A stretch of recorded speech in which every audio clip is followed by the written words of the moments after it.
গোলীয় দর্পণের জন্য মানে অবতল হোক বা উত্তল দুজনের জন্যই চিহ্ন সম্পর্কে আলোচনা করব। মানে বস্তু দূরত্ব কিভাবে নিতে হবে, প্রতিবিম্ব দূরত্ব কিভাবে নিতে হবে, বা ফোকাস দৈর্ঘ্যকেই বা কিভাবে নিতে হবে। তো সবার প্রথমে as usual concave is my love, তো কনকেভকে নিয়ে আগে শুরু করব, অবতলকে নিয়ে আগে আমরা শুরু করি। সাপোজ এটা একটা অবতল দর্পণ, দেখতেই পাচ্ছ। কেসগুলো আশা করি সবার মনে আছে, লোড হয়ে গেছে। লোড না হলে ইমিডিয়েট লোড করার দরকার আছে, তাই তো। তো সবার প্রথমে যদি বস্তুকে আমি এখানে রাখি, তার প্রতিবিম্ব কোথায় তৈরি হয়? কে বলবে আমায়? 2f এর পরে আছে। বস্তু যদি থাকে 2f এর পরে, প্রতিবিম্ব তৈরি হয় f এবং 2f এর মাঝে, আর অবশীর্ষ হয়, মনে আছে, নিচের দিকে হবে এরকম ভাবে। ঠিক আছে, এটা হবে প্রতিবিম্ব মানে ইমেজ। আমি রেখচিত্র অঙ্কন করলাম না, দেখতে বাজে লাগবে সেই জন্য। এবার এখানে তো আর এই জিনিস আমরা পড়ছি না, আমরা পড়বো চিহ্নের নিয়ম। তো চিহ্নের নিয়মের একটা ব্যাপার হচ্ছে, বস্তু যেখানে থাকবে, এখানে আসলি খেলোয়াড় হচ্ছে বস্তু থেকে প্রতিবিম্ব যখন তৈরি হবে, আলোক রশ্মি আমরা দুটো রশ্মি নিয়েছিলাম, মনে আছে, একটা কোণ করে আর একটা হচ্ছে প্রধান অক্ষের সাথে সমান্তরাল বা উপাক্ষীয় রশ্মি। তো সবার প্রথমে আমি কাজ করছি, উপাক্ষীয় রশ্মি এঁকে নেবো একটা। বোঝা গেল কি করবো? একটা উপাক্ষীয় রশ্মি মানে একদম বস্তু থেকে পুরো দর্পণ পর্যন্ত অঙ্কন করলাম। ওকে, এটা হচ্ছে উপাক্ষীয় রশ্মি। এবার কনসেপ্ট হচ্ছে এটাই যে উপাক্ষীয় রশ্মি যে দিক বরাবর যাবে, যে অভিমুখে যাবে, সেই অভিমুখটাকে আমরা মানবো ধনাত্মক মানে পজিটিভ। এখানে যেমন এদিক দিয়ে যাচ্ছে, তাহলে এই দিকটাকে আমরা কি মানবো? প্লাস। এটা ফ্যাক্ট। এবার মনে হতে পারে তার মানে স্যার কি বাঁ দিকটা প্লাস হবে? এরকম কিন্তু কোনো ব্যাপার নেই। বস্তু থেকে উপাক্ষীয় রশ্মি দর্পণের দিকে যাবে, সেটা যে দিকে যাবে। কারণ অনেকে ডাউট থাকতে পারে যে যেটা বললাম আমি, কোনটা প্লাস হবে স্যার, বাঁ দিক না এটা। ধরো যদি আমি এরকম ভাবে রাখি দর্পণটাকে, এখানে বস্তু আছে, তাহলে এই ক্ষেত্রে কোনটা প্লাস? বস্তু থেকে উপাক্ষীয় রশ্মি কোন দিকে যাবে? দর্পণের দিকে যাবে, তাহলে এই ক্ষেত্রে যেমন এটা প্লাস হবে। যা খুশি হতে পারে মেরে দোস্ত, এরকম কোনো ব্যাপার নেই ডান দিকটা প্লাস কি উপরটা প্লাস কি নিচেরটা প্লাস। কারণ দেখো, এটাকে যদি আমি এখন ঘুরিয়ে দিই, এরকম এই জিনিসটাকে যদি এখন আমি ঘুরিয়ে দিই, তো ঠিক আছে, এই কোণটা হয়ে যাবে এখন প্লাস। যদি একে আমি এদিকে করে দিই, তো তৃতীয় পাদের দিকটা হবে প্লাস। এটাকে যদি আমি এরকম করে দিই, ও দিকটা হবে প্লাস। এরকম করে দিলে নিচের দিকটা হয়ে যাবে প্লাস। বোঝা গেল? এরকম কিন্তু কোনো নিয়ম নেই যে স্যার ডান দিকটা প্লাস কি ওপরটা প্লাস, না। উপাক্ষীয় রশ্মি বা সমান্তরাল প্রধান অক্ষের সাথে সমান্তরাল রশ্মি দর্পণে পড়ার জন্য যে দিকে যাবে, সেই দিকটাকে আমরা কত মেনে নেবো? প্লাস মেনে নেবো। ব্যাস, দ্যাটস অল। এটুকু মনে রাখলেই চলবে। তো অবভিয়াসলি এদিকটা প্লাস মানে তার বিপরীত দিকটা, এখানে কার সাপেক্ষে প্লাস বা মাইনাসটা লিখবো? এই মেরু সাপেক্ষে। এটা কিন্তু জানতে হবে। হ্যাঁ, মেরুটা, এটা মেরু। তাহলে মেরু থেকে কি হলো এই ক্ষেত্রে? এদিকটা হলো, বাঁ দিকটা হচ্ছে প্লাস এই ক্ষেত্রে। তো কমন সেন্সে বলো, যদি আমি উল্টো দিক দিয়ে যাই, ডান দিক দিয়ে যদি যাই এই ক্ষেত্রে, তাহলে ডান দিকটা কি হয়ে যাবে? মাইনাস হয়ে যাবে। স্বাভাবিক, যদি এদিকটা প্লাস হয়, এটা যদি আমার প্লাস হয়, তো এদিকটা অবভিয়াসলি মাইনাস হবে। এ আর কি এমন ব্যাপার, তাই না? আর যে কোনো আমাদের তো তিনটে মেন এখানে দূরত্ব ভাবতে হবে, সেটা হচ্ছে U, V and F. U মানে হচ্ছে বস্তু দূরত্ব, ইউ মানে হচ্ছে বস্তু দূরত্ব, ভি মানে হচ্ছে প্রতিবিম্ব দূরত্ব, আর এফ মানে আমরা প্রত্যেকেই জানি ফোকাস দৈর্ঘ্য। এখানে একটা টুইস্ট আছে, তাহলে এটা ঠিক আছে, বস্তু দূরত্ব, প্রতিবিম্ব দূরত্ব, ফোকাস দৈর্ঘ্য। টুইস্ট বলতে কিছুই না, যে এই তিনটে দূরত্বকে না, আবার একবার, এই তিনটে দূরত্বকে আমরা সব সময় আমাদের যে মেরু আছে, মেরু থেকে মাপবো। কথাটার অর্থ আমি যদি বলি যে কলকাতা থেকে শিলিগুড়ি, তার মানে তীরচিহ্নটার পিছন দিকটা, তীরচিহ্নর ব্যাকটা কোথায় থাকবে? কলকাতায় থাকবে। আর তীরচিহ্নর মুখটা কার দিকে থাকবে? শিলিগুড়ির দিকে থাকবে। বাট আমি যদি এটা বলি শিলিগুড়ি থেকে কলকাতা, তো তীরচিহ্নের মুখটা কিন্তু কলকাতার দিকে থাকবে। এখানটা কিন্তু টুইস্ট। তো সব সময় কিন্তু এদিক ওদিক একই ব্যাপার তো স্যার, কলকাতা থেকে শিলিগুড়িও যা, শিলিগুড়িও থেকে কলকাতাও তো তাই। মানছি দূরত্বটা একই থাকবে, কিন্তু অভিমুখ তো পুরোপুরি আলাদা না। তো এই কনসেপ্টটা মাথায় রাখার দরকার আছে। এই ক্ষেত্রে যখনই আমরা এই তিনটে জিনিসকে মাপবো না, সব সময় মেরু থেকে মাপবো। মানে তীরচিহ্নের পিছনটা, তীরচিহ্নের যে ব্যাক সাইডটা, সেটা থাকবে মেরুতে। আর মুখটা কোন দিকে থাকবে? যখন বস্তুকে মাপবো, বস্তুর দিকে মুখ থাকবে। প্রতিবিম্বকে মাপলে প্রতিবিম্বের দিকে মুখ থাকবে। ফোকাস দৈর্ঘ্যকে মাপতে গেলে ফোকাসের দিকে মুখ থাকবে। বোঝা গেছে আশা করি? খুব সিম্পল জিনিস। চলো, এটা আমি এবার দেখিয়ে দিচ্ছি। তো তিনটে বিন্দু এখানে আছে, আর এক্স অক্ষের সাপেক্ষে লিখবো। হ্যাঁ, পুরো বস্তুটা স্যার বাঁকা করে টেরা করে না, এই বিন্দুগুলোকে প্রধান অক্ষের ওপরে যেগুলো অবস্থিত, এটা হচ্ছে বস্তু প্রধান অক্ষের ওপরে, প্রতিবিম্ব প্রধান অক্ষের ওপরে, আর এটা হচ্ছে ফোকাস বিন্দু। এই তিনটে হলুদ বিন্দু যেটা দেখতে পাচ্ছ, এই বিন্দুটাকে কি বলবে? ফোকাস বিন্দু। এটা প্রতিবিম্বের যে দূরত্ববালা বিন্দু, আর এটা হচ্ছে বস্তুর জন্য। তাহলে প্রথমে একটা একটা করে মাপি। ইউ মানে বস্তু দূরত্ব। কোনখান থেকে মাপবো আমরা? কোনখান থেকে মাপবো আমরা? মেরু থেকে মাপবো। পোল বা মেরু থেকে মাপবো, মানে মেরু থেকে ফোকাস বিন্দু, মেরু থেকে বস্তুর বিন্দু, মেরু থেকে প্রতিবিম্বের বিন্দু। চলো তাহলে সবার প্রথমে যদি একটা একটা করে মাপি, মেরু থেকে ইয়ে, দেখো এটা হলো ইউ, মেরু থেকে এটা হলো ভি, মেরু থেকে এটা হলো এফ। তিনটে জিনিস ক্লিয়ার হয়েছে। এবার আসবে চিহ্ন। চিহ্নের কনসেপ্ট এটাই আমি যেটা বললাম, যেহেতু উপাক্ষীয় রশ্মি বাঁ দিক দিয়ে গেছিল, তাহলে বাঁ দিকটা কি হয়ে গেছে? প্লাস। আর এটা হচ্ছে আমার কেন্দ্রবিন্দু, মেরুটা হচ্ছে আমার কেন্দ্রবিন্দু।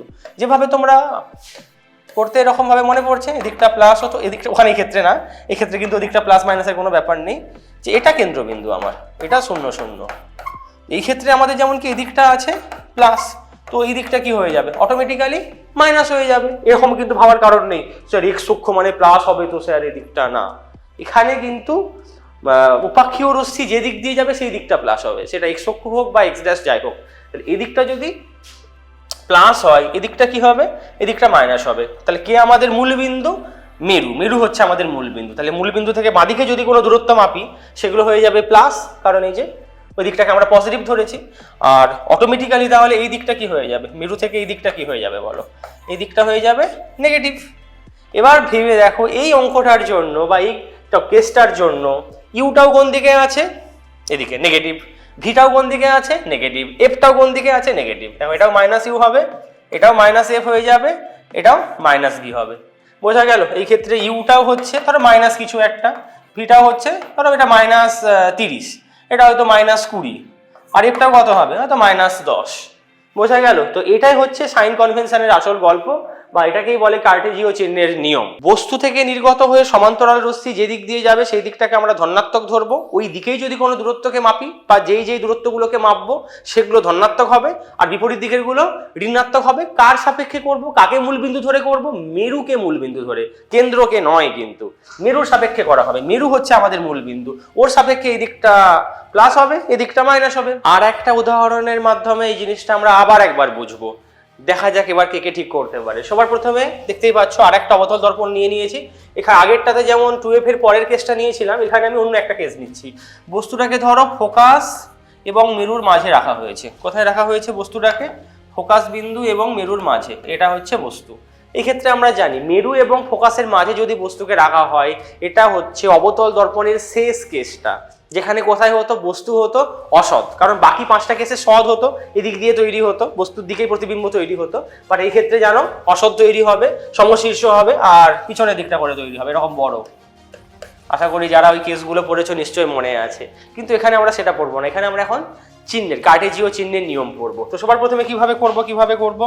একই নিয়ম, একই কনসেপ্ট। বস্তু থেকে একটা উপাক্ষীয় রশ্মি কার দিকে ফেলবো আমি? কার দিকে নিয়ে যাব আমি? দর্পণের দিকে নিয়ে যাব। তাহলে এই ক্ষেত্রেও যদি একই রকম ভাবে করি, বস্তু থেকে রশ্মি কার দিকে যাবে? যা চলে গেল, এই তো চলে এসছে আবার। তাহলে বস্তু থেকে দর্পণের দিকে দেখো এসেছে। ঠিক আছে, তাহলে এই দিকটা হবে আমাদের প্লাস, সিম্পল। আর মেরুটি হচ্ছে কেন্দ্রবিন্দু 0,0। তাহলে মেরু থেকে এই দিকটা কি হয়ে গেল? এই দিকটা হয়ে গেল প্লাস, তো অটোমেটিক্যালি এই দিকটা কি হয়ে যাবে? মাইনাস। এবার আমাদের তিনটে জিনিসকে লিখতে হবে, ইউ, ভি, এফ। বস্তু, প্রতিবিম্ব, ফোকাস। তো তিনটে বিন্দু আগে নিয়ে নাও। এটা হচ্ছে ইউ, এটা হচ্ছে এফ। এই ক্ষেত্রে ভিটা কিন্তু এদিকে নেই, ভি বিন্দু কোনটা হবে? এটা হবে। এবার কি শিখিয়েছি আমি? সব সময় শুরুয়াত কোনখান থেকে হবে? মেরু থেকে শুরু করব আমি। মেরু থেকে বস্তু, মেরু থেকে প্রতিবিম্ব, মেরু থেকে ফোকাস। তো সেটাই যদি আমি করি, প্রথমে বস্তু দূরত্ব মেরু থেকে এদিকে কোন দিকে হলো? মাইনাসের দিকে, তাহলে এটা হয়ে যাবে মাইনাস ইউ। মেরু থেকে ফোকাস কোন দিকে হলো? এদিকে, মাইনাসের দিকে, মাইনাস এফ। কিন্তু প্রতিবিম্বর ক্ষেত্রে ভেবে দেখো, মেরু থেকে প্রতিবিম্ব কোন দিকে হলো? ও হো প্লাসের দিকে, তাহলে এটা হয়ে যাবে প্লাস ভি। আশা করি চিহ্ন নিয়ে আর কারো কোনো ডাউট নেই। আর একটা উদাহরণ আমি নেবো, সেটা উত্তল নিয়ে নেবো। চলো, উত্তলের জন্য কিভাবে লাগাবো, কারণ আমি প্রথমেই বলেছি চিহ্নের নিয়ম শুধু অবতলের জন্য খাটে না, অবতলের জন্যও যেমন খাটে একইভাবে উত্তলের জন্যও কিন্তু খাটে। তো উত্তল যদি আমি একটা নিয়ে নিই, তাহলে এটা একটা উত্তল নিয়ে নিচ্ছি, ঠিক আছে। হ্যাঁ, উত্তল নিয়ে নিলাম, এর ফোকাস তো এখানে থাকবে, 2Fটাও এখানে থাকে, এটা আশা করি বলতে হবে না। আর বস্তু এর জন্য কথায় থাকে সামনের যে কোনো বিন্দুতে। একটা এক্সট্রিম কেস কি হয়, যে অসীমে থাকতে পারে, জানি আমরা অসীম থেকে আসলে সমান্তরাল রশ্মিগুচ্ছ এসে তারা ফোকাস বিন্দুতে মিলিত হয় না, যেহেতু এটা উত্তল রশ্মিগুচ্ছকে কি করে দেয়, অপসারী করে দেয়, মনে হয় যেন ফোকাস থেকে আসছে। বাট আমি ওই কেসটা নিচ্ছি না, সিম্পল আমি একটা যে কোনো সামনের একটা যে কোনো বিন্দুতে বস্তুকে রাখলাম, এখানে বস্তুকে রাখলাম। তো এখানেও আমরা জানি যে দুটো রশ্মি নেবো, একটা সমান্তরাল, একটা তির্যকভাবে বা প্রধান অক্ষের সাথে কিছু একটা কোণ করে আনত হবে, তারপরে তার প্রতিবিম্ব কোনখানটা করে তৈরি হয়, এরকম জায়গাটা করে প্রতিবিম্ব তৈরি হয়। মনে আছে, এটা হচ্ছে মেরুবিন্দু, পি দিয়ে প্রকাশ করলাম, এটা বস্তু, এটা প্রতিবিম্ব, এটা হচ্ছে ফোকাস। কনসেপ্ট সেম, একদম কপি কাট পেস্ট সেম। কিরকম ভাবে করব, বস্তু থেকে একটা আলোক রশ্মি কার দিকে যাবে, দর্পণের দিকে যাবে, ফেলি সেটা আগে।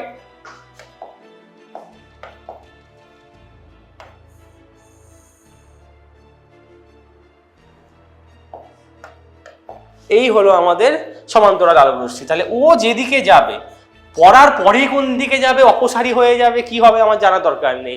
আপতিত রশ্মিটা আমি দেখব, প্রতিফলিত রশ্মি নিয়ে আমার কোনো ব্যাপার নেই। তাহলে আপতিত রশ্মি যেদিকে যাবে, যে অভিমুখে যাবে, সেই অভিমুখটাকে আজকে আমরা ধরবো প্লাস। আজকে বলে না, সবসময়, আজ কাল পরশু জিন্দেগি ভর, সেই দিকটাকে প্লাস। এই ক্ষেত্রে এদিক দিয়ে যাচ্ছে, তাহলে এটা হয়ে যাবে প্লাস। আর কেন্দ্রবিন্দুকে, এই যে মেরুবাবু হচ্ছে আমাদের কেন্দ্রবিন্দু, 0,0, ঠিক আছে। তাহলে এই দিকটা প্লাস হয়ে গেল, কমন সেন্স, এই দিকটা কত হবে, মাইনাস হবে। এবার আমাদের তিনটে জিনিস খুঁজতে হবে, ইউ ভি এফ। চলো দেখে নেওয়া যাক। আগে তিনটে বিন্দু খুঁজি আমি প্রধান অক্ষের ওপরে। এটা হচ্ছে বস্তুর বিন্দু, এটা হচ্ছে ফোকাসের বিন্দু, এটা হচ্ছে প্রতিবিম্বের বিন্দু, তাই তো। তো এবার মেরু থেকে যাব আমরা, ইউ এর দিকে যাব একবার, ভি এর দিকে যাব একবার, এফ এর দিকে যাব একবার। তো সবার প্রথমে চলো মেরু থেকে বস্তুর দিকে যাচ্ছি, মেরু থেকে বস্তুর দিকে। তাহলে কার দিকে যাওয়া হলো, নেগেটিভের দিকে গেলাম, তাহলে ইউটা হয়ে যাবে মাইনাস। এবার আমরা যাব মেরু থেকে প্রতিবিম্বের দিকে, এখানে গেলাম, তাহলে এটা হয়ে যাবে তোমার প্লাস ভি, কারণ অলরেডি এই দিকটা কি ছিল, প্লাস। এবার ফোকাসের দিকে যদি যাই আমরা, মেরু থেকে ফোকাসের দিকে, সেটা হবে প্লাস এফ। আশা করি তিনটে জিনিস বুঝতে পেরেছো, কোনো ডাউট নেই। কার্টেজীয় চিহ্নের আর একটা ব্যাপার আছে। এতক্ষণ ধরে যেমন আমরা ইউ, ভি এবং এফ এই তিনজনের চিহ্ন দেখলাম, কে প্লাস হবে, কে মাইনাস হবে, কনসেপ্ট আমি শিখিয়ে দিলাম, সবকিছু ঠিক আছে, আশা করি বুঝতে কোনো অসুবিধা নেই। আর একটা ব্যাপার আছে, সেটা হচ্ছে তোমার উচ্চতা সম্পর্কিত। কার উচ্চতা হয়, আমরা জানি দুটো উচ্চতা হয়, বস্তুর উচ্চতা হয় আর প্রতিবিম্বের উচ্চতা হয়, তাই তো। তো সেটারও একটা ব্যাপার আছে, সেটার ব্যাপারটা হচ্ছে যে সেই নিয়মটা হচ্ছে, এটা হয়ে গেল তো অনুভূমিকের গল্প পুরো শেষ। অনুভূমিকভাবে যা হওয়ার, এক্স অক্ষ বরাবর যা হওয়ার হয়ে গেছে, এবার ওয়াই অক্ষ বরাবর আমরা দেখব। সেই নিয়মটা হচ্ছে যে, যেমন ধরো এই কেসটার জন্যই দেখো, এটা হয়ে গেছে, এটা নিয়ে আমি মাথা ঘামাচ্ছি না, অনুভূমিকটা হয়ে গেছে, এবার উল্লম্বভাবে ভাবো, বস্তু কোনটা আছে, এটা। বস্তুরও তো একটা নির্দিষ্ট উচ্চতা আছে, তুমি বলবে হ্যাঁ স্যার বস্তুর তো উচ্চতা রয়েছে। বস্তুর উচ্চতাকে আমরা কিভাবে প্রকাশ করি, হো মানে কি, height of the object, object মানে বস্তু। আর নিচের দিকে যে উল্টে গেছে যেটা অবশীর্ষ, এটাকে আমরা কি বলি, প্রতিবিম্ব। তাহলে তার যে উচ্চতা, সেই উচ্চতাটাকে আমরা বলবো হি মানে কি, প্রতিবিম্বের উচ্চতা। দুটো জিনিস ক্লিয়ার হয়েছে, বস্তু উচ্চতাকে আমরা হো দিয়ে প্রকাশ করব, আর প্রতিবিম্ব উচ্চতাকে আমরা হি দিয়ে প্রকাশ করব, হি মানে প্রতিবিম্ব উচ্চতা, হো মানে বস্তু উচ্চতা। ওকে, তো এখানে চিহ্নের নিয়মটা হচ্ছে একটু অন্যরকম মানে আলাদা কিছু না। বস্তু যেদিকে আছে, বস্তু যেভাবে দাঁড়িয়ে আছে প্রধান অক্ষ থেকে, সেই দিকটাকে আমরা নেবো প্লাস। দেখো এই ক্ষেত্রে যেমন বস্তুর মাথাটা কোন দিকে আছে, তীর চিহ্নর ওপরের দিকে আছে, হতেই পারতো বস্তু নিচের দিকে থাকতে পারতো, তখন তাহলে সেই দিকটা আমাদের প্লাস হতো। ওকে, এমন ভাবারও কিন্তু কোনো কারণ নেই, আমি আগেই দেখিয়েছি যে স্যার উপর দিকটা তার মানে প্লাস হবে, ওয়াই অক্ষটা প্লাস হবে না। যদি তির্যক ভাবে করে দিই তখন তো বাঁকা করে হয়ে যাবে প্লাস মাইনাস গুলো, ওরকম কোনো ভাববে না। বস্তু যেভাবে রয়েছে, আর এটুকু তো আশা করি বুঝতেই পারছো, বস্তু 90 ডিগ্রিতে রয়েছে প্রধান অক্ষের ওপরে, তাহলে বস্তু যে দিকটা আছে সেই দিকটাকে আমরা ধরবো প্লাস, ঠিক আছে। তাহলে এবার তার বিপরীত দিকটা মানে নিচের দিকটা অটোমেটিক্যালি কি হয়ে যাবে, মাইনাস।